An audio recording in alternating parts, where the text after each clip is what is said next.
Hi friends, அஸ்ஸலாமு அலைக்கும். நம்ம கடைகளில் போய் சிக்கன் ரைஸ் சாப்பிடுவோம். அப்போ ரோட்டு கடைகள்லாம் சிக்கன் ரைஸ் சாப்பிடுவோம். அது நல்லா டேஸ்ட்டாகவும் கலராகவும் பார்க்குறதுக்கு அவ்வளோ கலராகவும் அட்ராக்டிவாக இருக்கும். ஆனால் அது வந்து கலர் எக்ஸ்ட்ரா சேர்ப்பாங்க. அந்த டேஸ்ட்டுக்காக அஜினமோட்டோ சேர்ப்பாங்க, சாஸு இதெல்லாம் சேர்ப்பாங்க. சிக்கன் வறுத்த எண்ணெயிலே திருப்பி திருப்பி வறுப்பாங்க. அந்த பழைய எண்ணெயே வறுப்பாங்க. அதெல்லாம் வாங்கி சாப்பிட்டா உடம்பு ஆரோக்கியத்தங்க நமக்கு கெட்டு போயிடும். ஆனால் இதெல்லாம் சேர்க்காம நல்ல டேஸ்ட்டாகவும் சுவையாகவும் நம்ம வீட்டில் ஆரோக்கியமான முறையில் சிக்கன் ரைஸ் செய்யலாங்க. அது எப்படி செய்யணுங்கிறத சொல்கிறேன். இங்கே பாருங்கள், 1/2 கிலோ சிக்கன் வாங்கி கழுவி சுத்தம் பண்ணி வச்சுருக்கேன். உப்பு மஞ்சள் தூள் போட்டு கலந்து கழுவி வச்சுருக்கேன். இதுக்கு மசாலா சேர்த்துக்கிடுவோம். இப்போ வந்து ஒரு 1/4 ஸ்பூன் வந்து மஞ்சள் தூள் சேர்த்துருக்குறேன். சேர்த்துட்டு அதுக்கப்புறம் வந்து மிளகாத்தூள், அது சிக்கன் மசாலா தூளெல்லாம் இதுக்கு சேர்க்க வேண்டியதில்லை. மிளகாத்தூள் வந்து தனி மிளகாத்தூள். இதில் நான் வந்து கலர்லாம் எதுவுமே இல்லை. ஆனால் சூப்பராக எங்கள் வீட்டு மிளகாய் வந்து நல்ல கலர் கொடுக்குங்க. 3 ஸ்பூன் காரம், நல்ல காரமாக இருக்கணும். அதுக்காக நான் வந்து 3 ஸ்பூன் வந்து மிளகாத்தூள், இங்கே பாருங்கள் நல்ல சரியாக கலர் உள்ள இந்த மிளகாத்தூள் தான் நான் இப்போ போட்டிருக்கேன். இது 3 ஸ்பூன் போட்டுட்டோம். அதுக்கப்புறம் வந்து இஞ்சி பூண்டு விழுது வந்து இது ஏற்கனவே நான் உங்களுக்கு வீடியோ போட்டிருக்கேன். இது இஞ்சி பூண்டு விழுது எவ்வளோ அரைக்கணும், எப்படி ஸ்டோர் பண்ணணுங்கிறது, அதே விழுது தான் இது. இதுலேயும் ஒரு ஸ்பூன் வந்து ஒரு டீஸ்பூன் இஞ்சி பூண்டு விழுது, அரை லெமன் எடுத்து அரை இது புளிஞ்சா போதும். ஏன்னா இதில் ரொம்ப புளிப்பெல்லாம் சேர்க்க வேண்டியதில்லை. அரை பழத்தை எடுத்து புளிஞ்சு விட்டுட்டு இது தேவைக்கான அளவுக்கு உப்பு போட்டு இதெல்லாம் எல்லாம் நல்லா மிக்ஸ் பண்ணிடணும். இந்த அரிசி மாவு, கார்ன்ஃப்ளவர் மாவு இதெல்லாம் வந்து இதுக்கு கலக்க வேணாம். இது சும்மா மஞ்சத்தூள், மிளகாத்தூள், இஞ்சி பூண்டு விழுது, உப்பு போட்டிருக்கோம். கொஞ்சோண்டு நான் எண்ணெய் ஊற்றி கலந்துக்கலாம். ஆனால் இதில் எண்ணெய் ஊற்றலை. இது வந்து அப்படியே நல்லா கலந்துட்டு 1/2 மணி நேரம் ஊறட்டும். இப்போ பாருங்கள், 1/2 கிலோ பாஸ்மதி அரிசி எடுத்து 20 நிமிஷம் தண்ணியில் வந்து நல்லா கழுவிட்டு ஊற வச்சுருக்கேன். அதை வந்து தண்ணி சூடானோடனே இந்த பாஸ்மதி அரிசியும் வேக போட்டுருவோம். அதுக்கு தகுந்த உப்பும் போட்டுருவோம். உப்பு போட்டு 2 ஸ்பூன் எண்ணெய் ஊற்றிக்கணும். இந்த எண்ணெய் எதுக்கு நம்ம ஊற்றுறோன்னா, இந்த அரிசி வெந்து வரையில் சோறு வந்து ஒன்றோட ஒன்று ஒட்டி வராமல் இருக்கும். அதுக்காக தான் எண்ணெய் ஊற்றுறோம். இங்கே பாருங்கள், ஒரு நல்ல ஒரு 80% இந்த அரிசி வெந்துடணுங்க.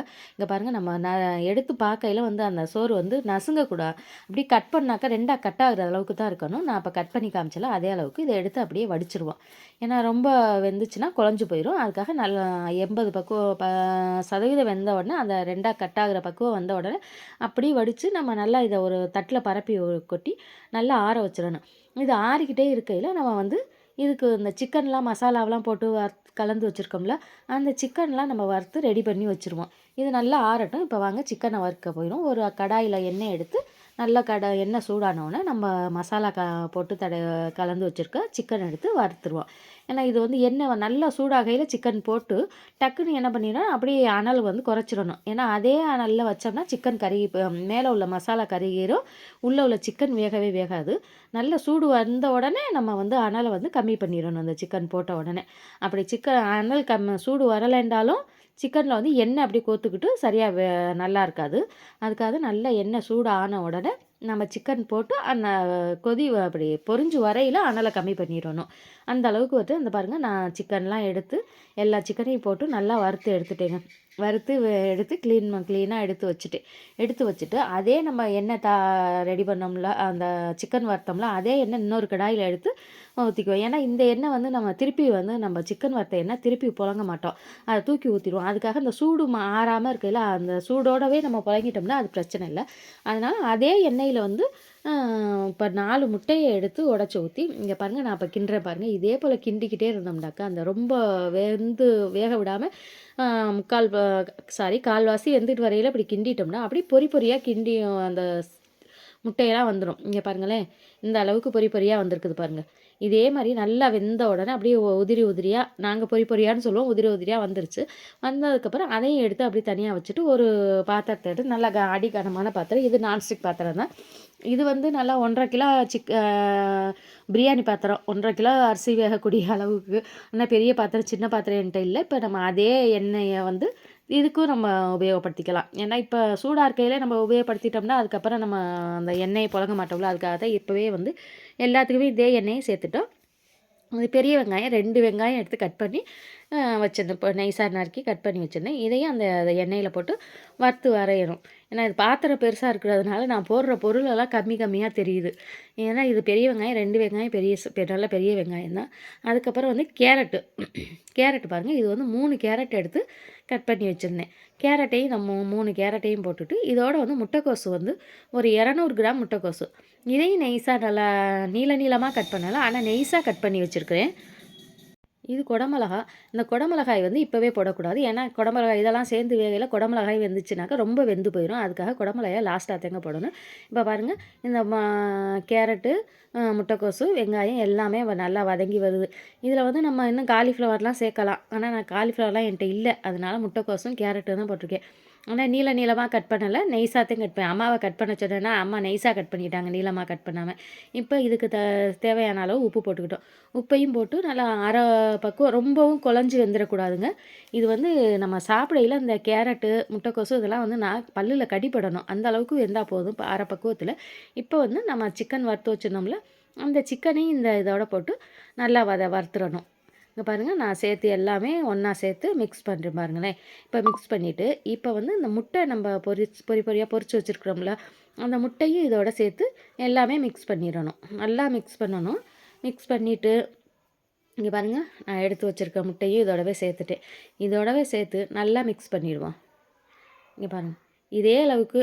ஆனால் நல்லா நம்ம வந்து கடையில் வந்து டேஸ்ட்டுக்காக அஜினமோட்டோ கலப்பாங்க, கலருக்கு வந்து கலர் பொடி கலப்பாங்க. அந்த சிக்கனெல்லாம் வறுத்து அதில் திருப்பி திருப்பி வறுத்து பழைய எண்ணெயில் திருப்பி திருப்பி வறுப்பாங்க. இது மாதிரியெல்லாம் நம்மங்கிறதுக்கு நம்ம வீட்டிலே வந்து நம்ம இந்த மாதிரி செஞ்சு சாப்பிட்டோம்னா ஆரோக்கியமாக இருக்கும், உடம்பும் கெட்டு போகாமல் இருக்கும்.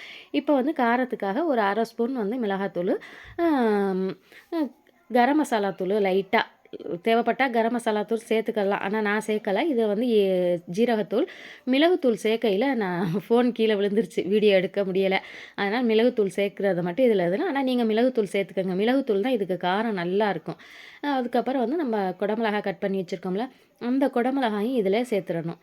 இங்கே பாருங்கள், இப்போ வந்து இந்த பக்கம் இப்போ சேர்த்தோம்னா தான் இந்த குடமிளகா வந்து ரொம்ப குழஞ்சி போகாமல் அந்த பச்சை மாறாமல் நல்லாயிருக்கும்.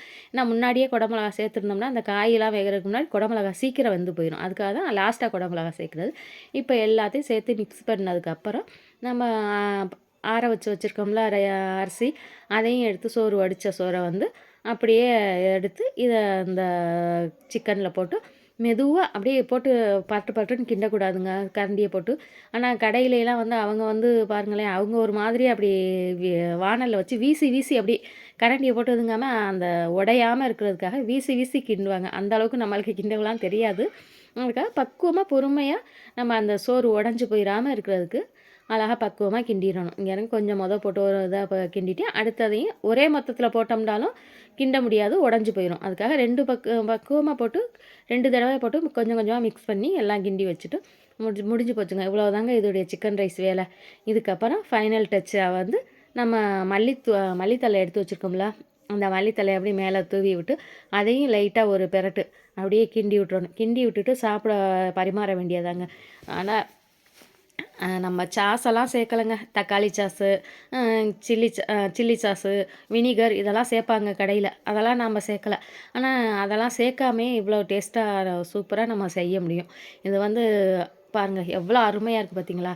ஆனால் சாப்பிட்றதுக்கு அவ்வளோ டேஸ்ட்டாக இருந்துச்சுங்க. இது வந்து கடையில் வாங்கி சாப்பிட்றத விட இதை அப்படி நம்ம வீட்டிலே நம்ம இது மாதிரி செஞ்சிட்டோம்னா ஆரோக்கியமாக. இன்னும் சில்லி சாஸ், டொமேட்டோ சாஸ் இதெல்லாம் வந்து நம்ம வீட்டிலே வந்து நம்ம ரெடி பண்ணிக்கலாம். அதையும் நம்மளே வீட்டிலே ரெடி பண்ணிட்டோம். இன்னும் இதெல்லாம் சேர்த்து சாப்பிடையில இன்னும் ஆரோக்கியமாகவும் இருக்கும், நம்ம டேஸ்ட்டாகவும் இருக்கும். இப்போ பாருங்கள், நம்ம எல்லாம் வச்சு சூடாக சாப்பிட பரிமாறியாச்சு. இதே பக்குவத்தில் நீங்களும் சமைச்சு சாப்பிட்டு பாருங்கள். இதோடைய டேஸ்ட் எப்படி இருக்குங்கிறத எனக்கு கமெண்ட் பாக்ஸில் சொல்லுங்கள். இதை விட இன்னும் ஒரு சூப்பரான வீடியோவில் உங்களை சந்திக்கிறேன். இது உங்களுக்கு இந்த வீடியோ உங்களுக்கு பிடிச்சிருந்தா எனக்கு சப்ஸ்கிரைப் பண்ணி சப்போர்ட் பண்ணுங்கள். புதுசாக பார்க்குற யாராக இருந்தாலும் எனக்கு சப்ஸ்கிரைப் பண்ணிவிட்டு பாருங்கள். நீங்கள் கொடுக்குற இந்த வீடியோ உங்களுக்கு பிடிச்சிருந்தா உங்கள் நண்பர்களுக்கும் அதிகமாக ஷேர் பண்ணுங்கள். இதை விட சூப்பரான இன்னொரு வீடியோவில் உங்களை சந்திக்கிறேன். Bye friends. அஸ்ஸலாமு அலைக்கும்.